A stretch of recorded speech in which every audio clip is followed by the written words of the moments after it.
Salut à tous, merci de votre fidélité et bienvenue sur Direct Course, votre émission quotidienne sur canalturf.com. En ce jeudi 10 juin, c'est l'hippodrome de Bellerive, l'hippodrome de Vichy qui nous accueille pour un tiercé quarté quinté plus, réunissant des sujets bien connus. Ils seront 15 au départ, répartis sur deux échelons. Ce prix Vichy Célestin, première course, départ prévu 13h35, s'annonce somme toute assez facile à déchiffrer pour la simple et bonne raison que nous possédons deux bases solides. Si elles venaient à faire l'arrivée, il ne faudrait donc pas s'attendre à de très gros rapports dans cette compétition quintée.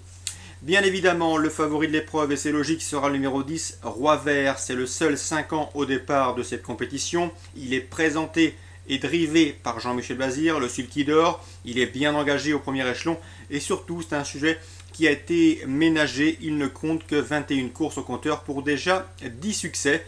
Un cheval au sujet duquel il est difficile de reprocher quoi que ce soit. Le cheval de surcroît vient de prouver sa forme sur l'hippodrome d'Anguin fin mai où il s'imposait plaisamment.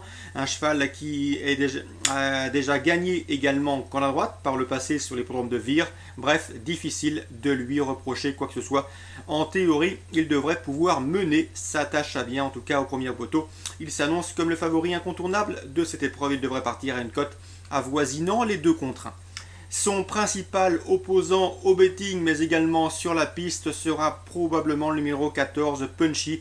Lui aussi se montre irréprochable. Jugé plus tôt lors de ses 7 dernières sorties publiques, il a enregistré 4 victoires et 3 places de deuxième, du 100% dans les 2 premiers pour cet élève de Jean Boileau au cours de ses 7 dernières sorties publiques.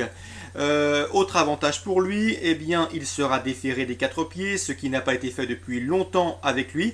Sachez que ces 2 dernières sorties pieds nus se sont soldées par autant de victoires, 2 sorties pieds nus récentes et 2 victoires. Sachez aussi que l'an dernier, à Vichy, à pareille époque, il avait très bien fait, où il avait signé 2 victoires. Bref, incontournable que ce numéro 14, Punchy, un cheval dur à l'effort, qui sait démarrer, qui est capable de venir se placer très vite aux avant-postes.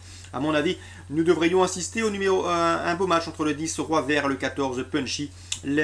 Placés l'un devant l'autre est surtout une affaire d'impression.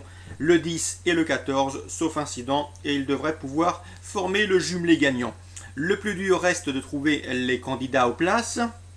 On peut citer notamment pour les belles chances théoriques du premier poteau, le numéro 5, Nelson Duval, un cheval dur à l'effort qui est capable de prendre le train à son compte, d'animer l'épreuve sur un drôle de pied et d'aller loin, car c'est un cheval très dur. Mais attention, il n'est pas à l'abri d'une Jakarta, notamment dans la phase initiale.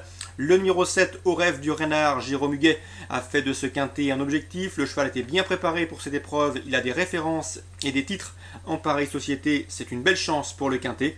Le numéro 13, à savoir Petzia Josselin, toujours présenté à bon escient par Eddy Lebec. Cette jument n'est pas toujours au top, mais elle l'est actuellement. Et dans ces conditions, vu forte de sa récente victoire, elle est compétitive également pour un bon classement, et ce, en dépit de son rendement de distance de 25 mètres. Donc derrière le 10 et le 14, je vous conseille le 5, le 7 et le 13. Ensuite, pour le champ réduit, eh bien sachez que les 3 candidats suivants présentent le même profil, à savoir que ce sont des attentistes, mais ils savent finir très vite. Le numéro 9, Osaka Berry, qui se plaît à Vichy, elle va patienter, mais elle va finir à toute allure, tout comme le numéro 6, Narten des Lupins, un récent lauréat dans le sud-ouest. Il l'a a priori bien encassé, car en dernier lieu, il n'a fait que la ligne droite. Et le numéro 16, Nickel Deschamps, autre attentiste qui répète toutes ses courses, lui aussi devrait pouvoir venir chercher une petite allocation dans la phase finale. Donc on se résume très rapidement, 10 et 14 en base. Ensuite, je vous conseille pour un tiercé le 5, le 7 et le 13 pour un jeu quinté. Éventuellement rajouter le 9, le 6 et le 16. Pour Vichy, sachez que Christophe Écalard est confiant avec le 206, le Skippy d'Ingy. Le cheval vient de terminer 4e d'un quintet disputé à Anguin. Comme vous le savez, on collabore régulièrement avec Christophe Écalard. Son interview, vous l'avez également souvent sur la rubrique Canal Turf Radio. Eh bien, Skippy d'Ingy se déplace sur les l'hippodrome de Vichy avec la ferme intention de renouer avec le succès, d'autant que le parcours de vitesse ne sera pas pour le déranger, bien au contraire. Également une information concernant Franck Delanoë, j'ai pu m'entretenir avec lui, il était déçu des derniers scénarios pour Seguedig, le 409, elle avait gagné la course, et ce malgré une faute dans la ligne d'en face qui lui avait fait perdre pas mal de terrain. Elle était revenue s'installer en tête et avait résisté à tous les assauts. Malheureusement, les commissaires en avaient décidé autrement en la disqualifiant après enquête. C'est une jument qui est une bonne droitière, cette Seguedig, le 409, elle avait bien gagné au Châteaubriand lors de son avant-dernière sortie. Bonne droitière et en dépit de son rendement de distance de 25 mètres, je pense qu'elle peut obtenir une juste compensation.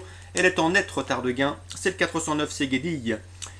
Information également maintenant concernant la réunion 3 sur l'hippodrome de Caen, toujours en ce jeudi. Eh bien, sachez que j'ai pu notamment m'entretenir avec Fernand Levavasseur. Il présente le 604 Kidzi des Forges. Je vous l'avais recommandé lors de sa victoire à Chartres à une cote avoisinant les 5 contre 1. Elle avait bien gagné ce jour-là. C'est une jument qui ne devrait pas boxer dans cette catégorie. Elle a connu des ennuis de santé, plusieurs interruptions de carrière. Elle est en gros retard de gain. Elle doit confirmer ses 2 derniers succès. Elle a de la marge. Christophe Mallet m'a dit également que le 503 Sistel de Neuzy revenait progressivement au mieux. C'est une bonne jument. Elle avait bien fait notamment l'été dernier à Cabourg, montrant de sérieux moyens. Malheureusement ensuite pour elle ça s'est mal passé, elle avait quelques souffrances. Tout est désormais rentré dans l'ordre. À mon avis, elle ne devrait plus tarder à refaire parler d'elle. Notez-la sur vos tablettes, un bon programme l'attend. C'est le 503 Sistel de Neuzy, une jument en retard de gain. Et on termine avec Ludovic Danielo, un cheval à ne pas conseiller au cardiaque. C'est le 307 Scoopy de Cuve. Ludovic Danielo était clair. Si le cheval part sur la bonne jambe et s'il n'est pas trop nerveux dans la phase initiale, il a un très bon rôle à tenir. Mais attention, un cheval qui est quelque peu nerveux au départ et il ne faudra pas qu'il s'élance sur la mauvaise jambe ou au galop. Donc attention, 307 Scoopy de Cuve sera un petit peu tout ou rien. S'il part sur la bonne jambe, il peut faire afficher une belle cote et lutter pour les premières places. Sinon, les cardiaques vont souffrir. Voilà pour les informations de ce jeudi.